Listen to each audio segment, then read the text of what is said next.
Se você acompanha a política europeia, deve ter notado que praticamente imigração.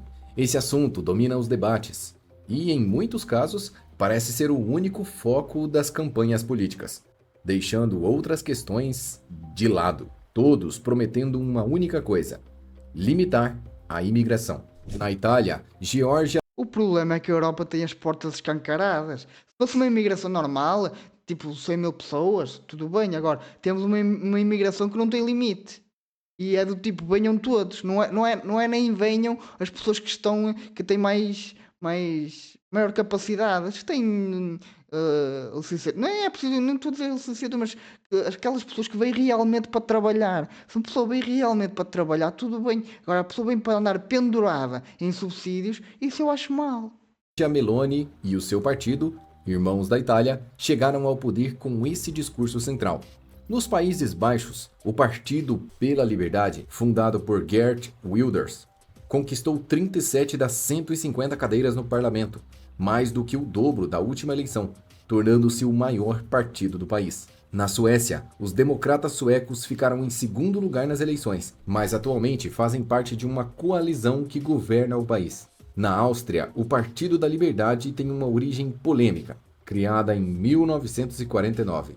Na época, era chamado de Federação dos Independentes. Atualmente, o partido tem cerca de 30% das intenções de voto, mais do que qualquer outro no cenário político local.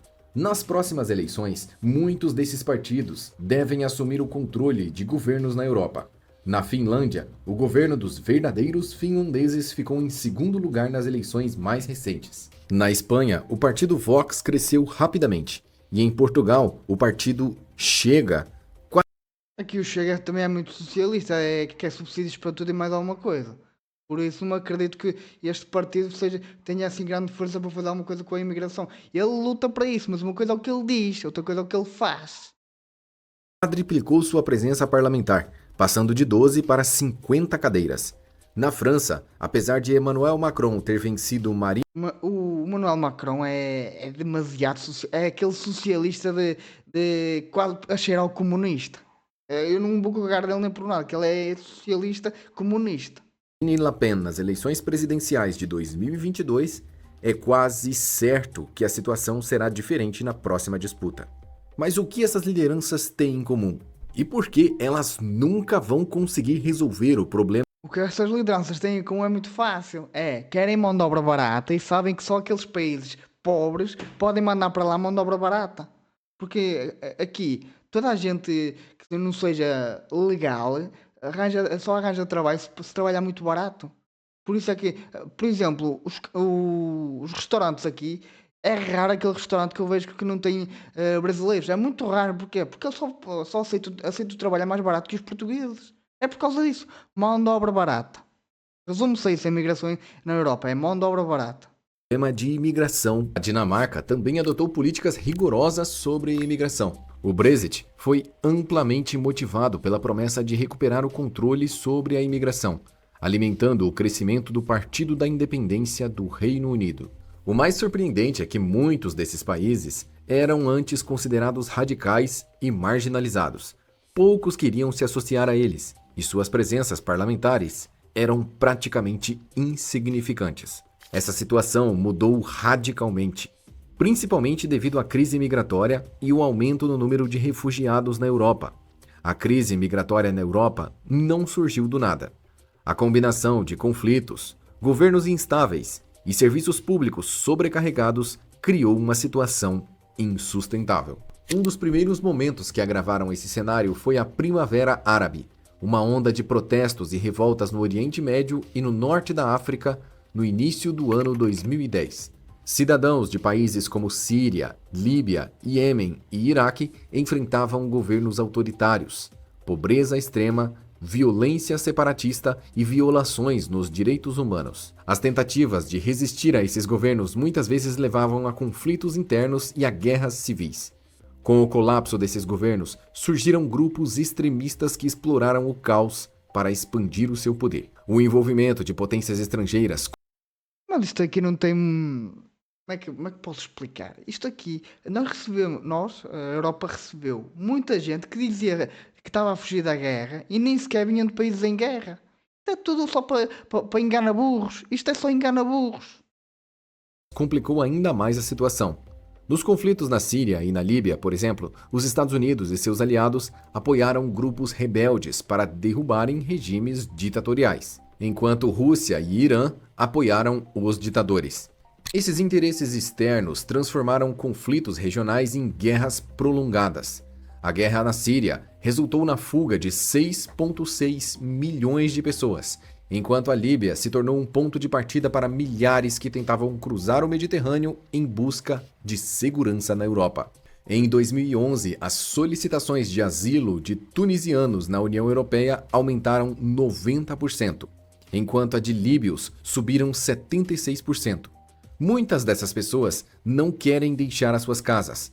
A viagem é perigosa. Pois é, não querem, não querem. E lá não ganham nada, tem uma casa que é feita de pau, não querem. Claro que querem.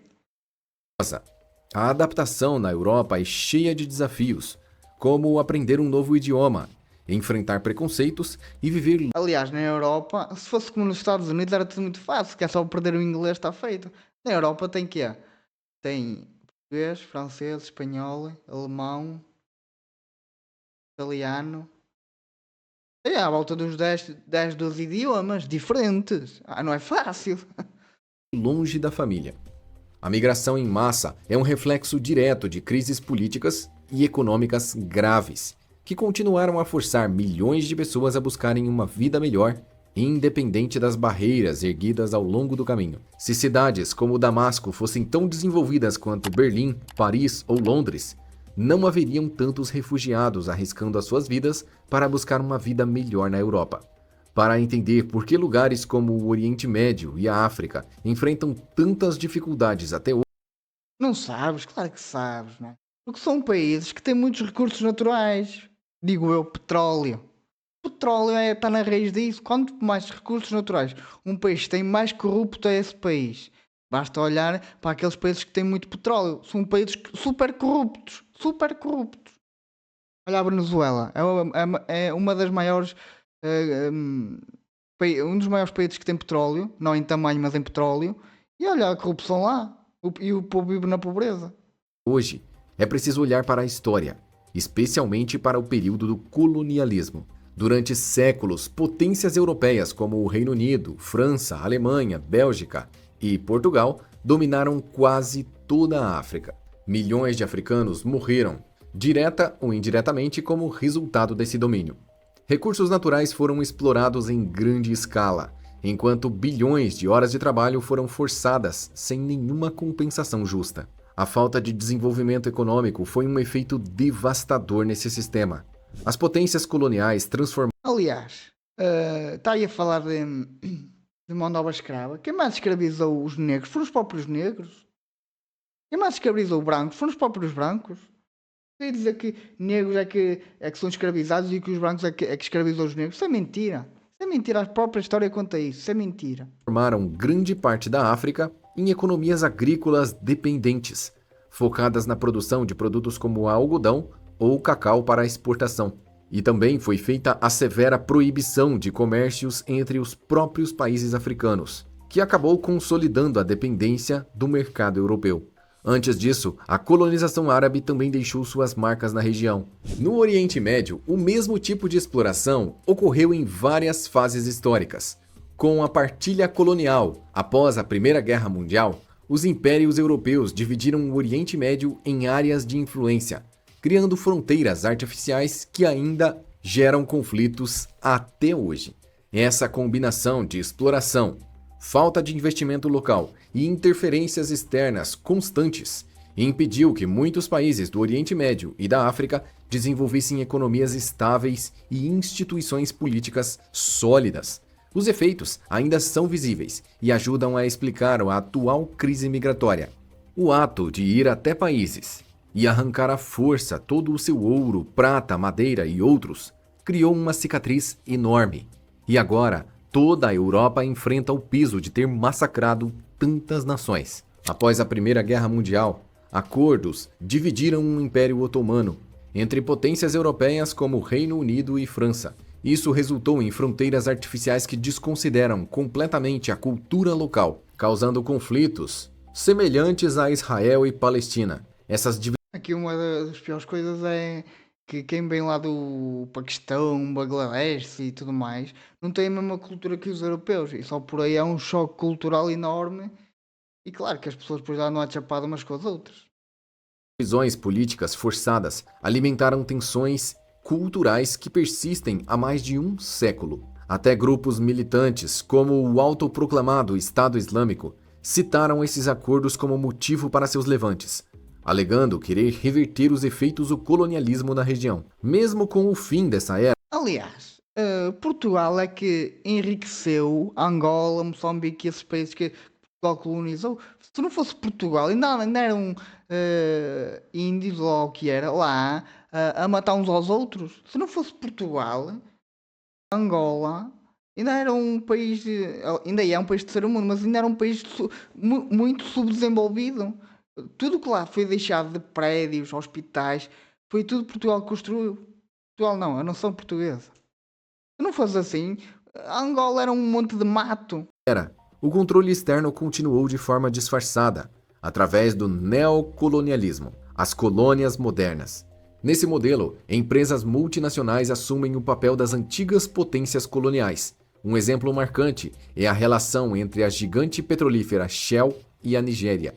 Em 1956, a Shell descobriu campos de petróleo no delta do Níger e prometeu ao governo nigeriano desenvolvimento econômico e geração de empregos, Pois em é, troca de controle. o que é que eles queriam? Queriam era roubar. Todo o governo que sabe que tem muito petróleo ali, o que quer é roubar todo. Todo o governo é assim. Da extração. Os antigos países europeus, que causaram tanto mal com seu sistema de colônias, ainda mantêm algo muito parecido. O Reino Unido possui um gigantesco território ultramarino britânico, ou seja, ilhas espalhadas pelo mundo que eles controlam remotamente, que apesar de terem governadores locais, precisam seguir as diretrizes da coroa inglesa. Muitos desses locais são totalmente dependentes e não querem sair do sistema de colonialismo de forma alguma. Voltando à Nigéria, ela estava prestes a conquistar sua independência. Aliás, ainda há países em África que têm a moeda francesa. A moeda francesa já não existe na Europa, mas há países em África que são controlados por França através da moeda francesa, que é o franco.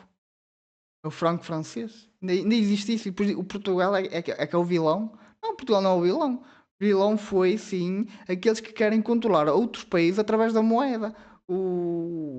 A impressão de moeda é o que empobrece as pessoas.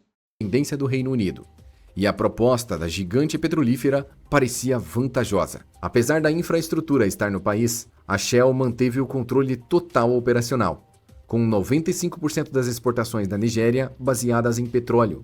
A empresa passou a controlar praticamente metade da economia nacional. Qualquer tentativa de renegociação ou nacionalização do petróleo seria respondida com ameaças de paralisação das operações, o que poderia devastar a economia local. Contudo, se não fosse essa proposta, a Nigéria não teria saído do lugar e não teria conseguido explorar o próprio petróleo, o que desencadeou. Não conseguiu explorar o petróleo porque não investiu. Não há que investir em infraestrutura. Qualquer país, qualquer pessoa pode investir em infraestrutura, mas lá está. A Nigéria também deve ser daqueles países que. Deve ser, não. Daqueles países que precisas da caneta do político para aprovar, não é? Se o político não tem uma caneta poderosa, logo por aí está tudo resolvido. Desencadeia uma situação complexa. Esse tipo de exploração econômica impede o desenvolvimento real de países africanos e reforça uma dependência estrutural, perpetuando um ciclo de pobreza e instabilidade. Isso também explica por que tantos imigrantes continuam a sair dos seus países em busca de uma vida melhor. A Nigéria perdeu cerca de 6 bilhões de dólares nos acordos de exploração de petróleo com a Shell, enquanto a empresa registrava lucros recordes. Apesar dos Tinham que saber estudar o contrato, não é? Se o país perdeu, é porque alguém ganhou com isso. Será que não foi o governante que depois teve ganhou um salário quando fui trabalhar lá para a Shell? Ganhou um salário enorme? Normalmente é assim que funciona em Portugal. Eu faço um acordo contigo, depois quando for trabalhar para a tua empresa o meu salário é enorme. É assim que funciona sempre. Salto econômico, a Nigéria enfrentou uma série de desafios ambientais. Desde 2010, mais de 3 mil vazamentos de petróleo foram registrados, despejando pelo menos 30 milhões de litros de petróleo nas terras e águas do país. Isso contaminou fontes de água potável, atrapalhou a agricultura e pesca e arruinou a vida de milhares de pessoas. Mas a gigante Shell confirmou que 98% desses vazamentos foram graças ao vandalismo, roubo. Claro, se as pessoas são pobres, eu vou roubar. Não, não é normal, não é? Mas é uma característica de sobrevivência. Só que lá está. O petróleo não é uma coisa que é propriamente boa para a saúde. E sabotagem do próprio povo nigeriano. Grupos extremistas sempre fazem protestos contra a Shell, e apesar da maioria dos protestos não serem violentos, já houveram casos de sabotagem, acusando injustamente a empresa de estar roubando o país. De fato, a cultura de um povo molda como eles lidam com as riquezas e com o dinheiro. Se o povo nigeriano for colocado em outro solo, como os Estados Unidos, por exemplo, em pouquíssimo tempo, os Estados Unidos será igual à Nigéria. Portanto, Isso é falso. Tu és a média das pessoas com quem tu convives. A partir do momento que tu começas a conviver com pessoas de mentalidade rica, tu vais te tornar uma pessoa igual.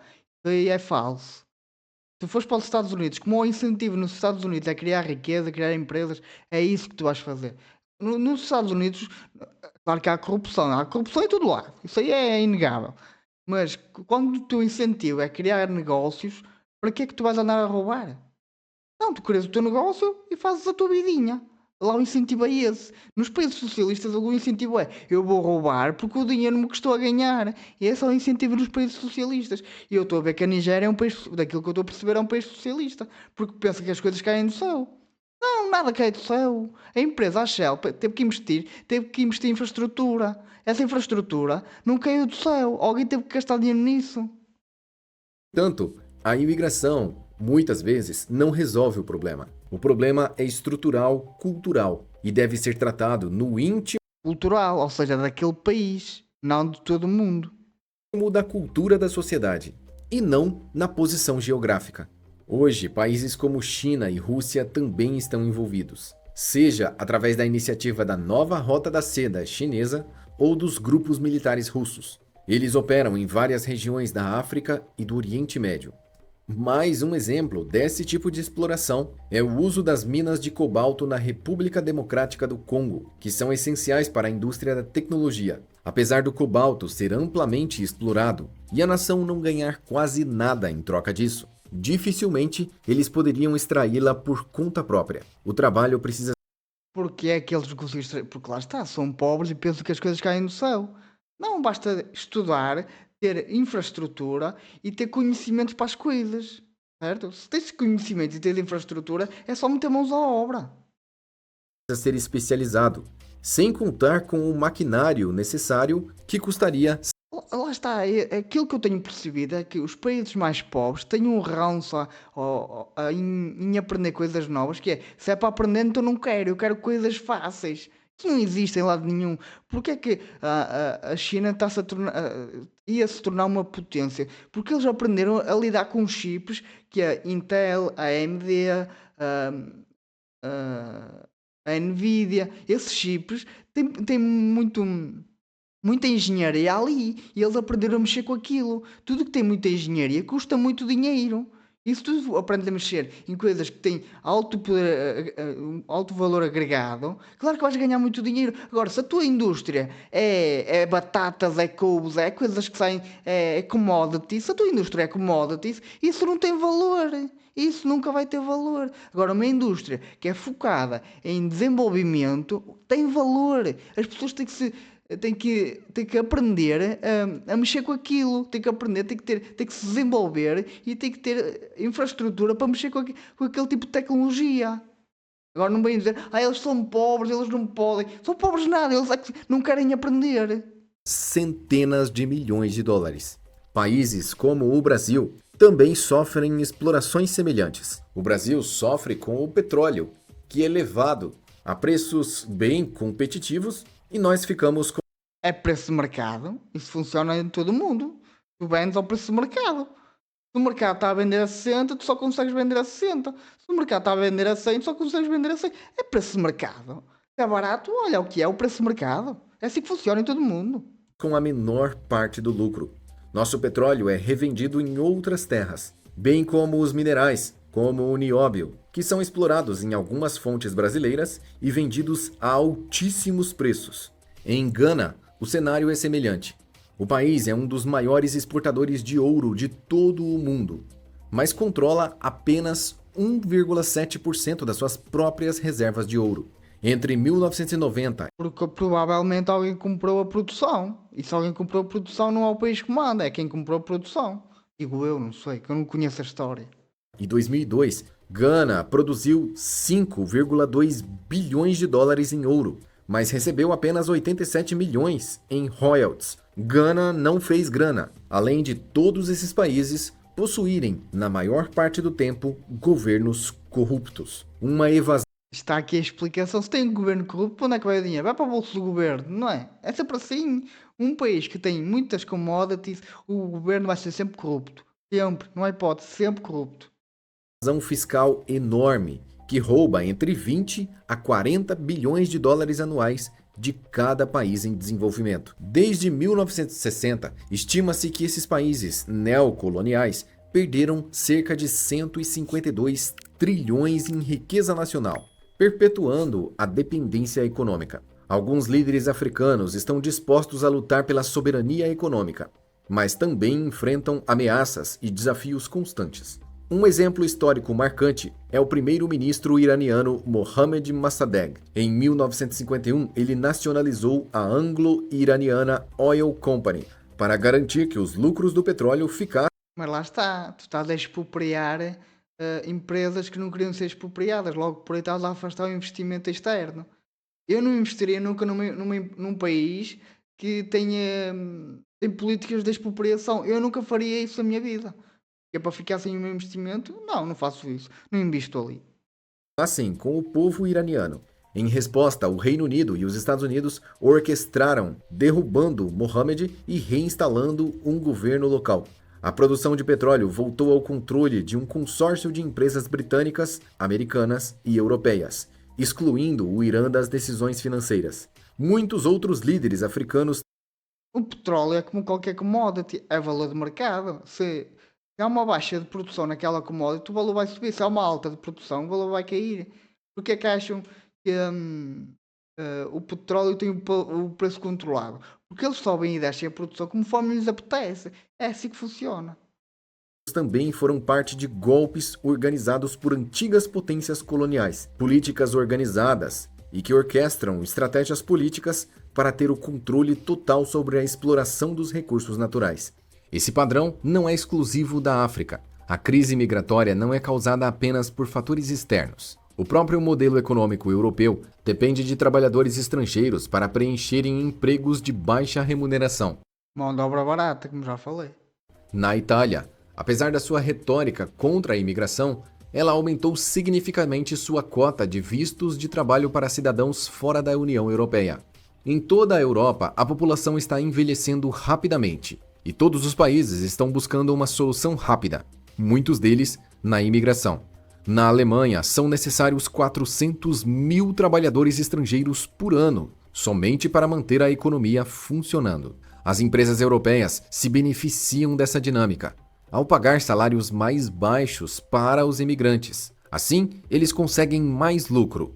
Os trabalhadores são mais silenciosos e até, em alguns casos, mais produtivos. Isso cria um ciclo contínuo de exploração e dependência econômica, alimentando as mesmas crises que levam milhões de pessoas a deixarem os seus pobres países de origem. A crise migratória da Europa é uma consequência direta de uma combinação de fatores históricos, geográficos e econômicos. A Europa, em particular, enfrenta um dilema complexo: lidar com um número crescente de refugiados e imigrantes Refugiados que muitas vezes nem vêm de países em guerra. Esse aqui é o ponto. que são extremamente necessários, mas que muitas vezes moldam a cultura e acabam ocupando as vagas de emprego que poderiam ser dos europeus nativos. A verdade é que a mão de obra jovem e qualificada não tem interesse nos cargos que pagam baixos salários ou que são trabalhos muito braçais. Essas vagas de emprego ficaram por muito tempo vazias, até que a imigração tomou o seu lugar. Essas divisões não acontecem só entre continentes, mas também acontecem dentro da própria Europa. Existem nações profundamente divididas. Um exemplo é a Itália, um país marcado por rivalidades regionais, diferenças culturais e econômicas tão intensas que até hoje impactam a sociedade no geral. Se você quer entender por que a Itália é considerado o Ora, resumo do vídeo. Basicamente é dizer que a Europa primeiro enriqueceu e só depois é que pôs medidas socialistas e por causa disso o povo agora, como a Europa já é mais rica, como a Europa é mais rica, os imigrantes querem vir para aqui. E o que é que eles vêm fazer para aqui? Vêm preencher vagas de emprego que os europeus não querem. É só isso.